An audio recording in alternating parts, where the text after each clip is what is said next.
Back in the day, my mother's apartment, she was almost gone. She was almost in a coma in her bedroom in a hospital bed when Nicole came over.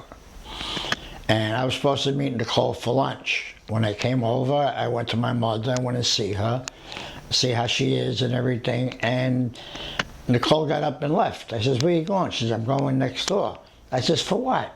She says, "Oh, we got a couple of things we have to do." I said, "I thought we were going to lunch." I was very naive, I have to say. I was very naive.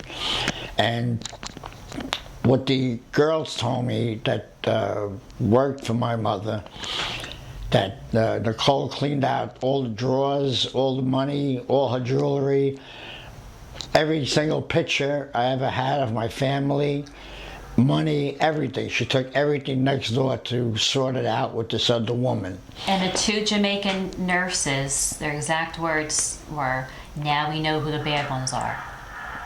Right.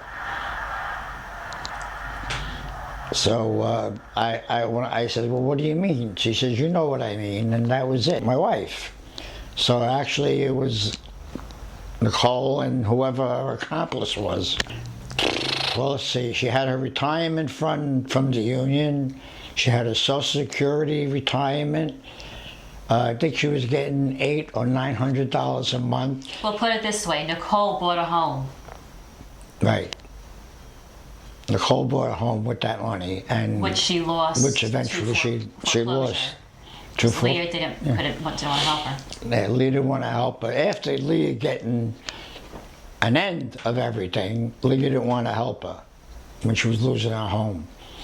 You know, she has my mother's wedding ring, which I would like back, you know, for me. She has all my pictures as a child growing up, my family growing up, my aunts, my uncles. She has everything.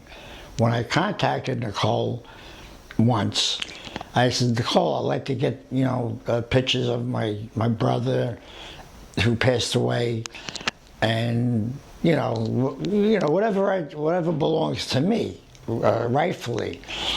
I think I've given you the list or something. Remember, I gave you what my mother said. She says, "Give this to this to that," and they didn't follow through on anything. To this day, they haven't followed through. My mother died, what, 15 years ago? Yeah, they don't. Nicole and Leah, they don't want us to have anything. Nothing. Even Nothing. when his daughter died of terminal cancer, and there was a malpractice suit, and the lawyer for his daughter's estate was trying to find him because they were suing the doctors. And the lawyer for the daughter's estate called Leah and said, "You know, I'm trying to find your father. Do you have his email, or do you know where he lives?" No. But meanwhile, you've had my email. Well, let's... Again, in cahoots, trying to beat us out of money.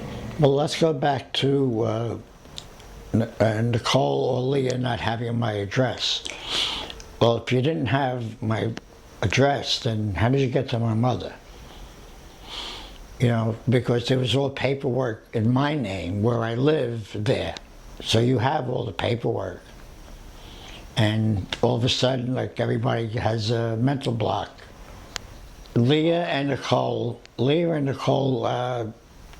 actually formed probably a fictitious letter, you know, giving them authority, because there was no will, you know, per se. So they did it. How? They got the bank accounts, they got her insurance money, everything.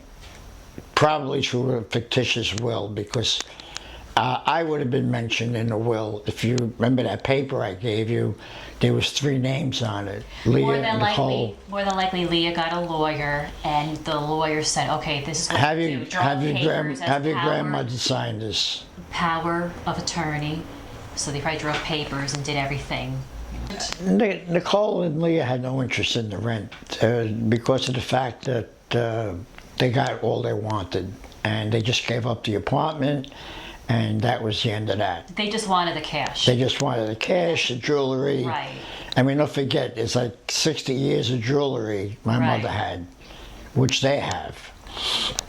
I mean, Nicole and Leah.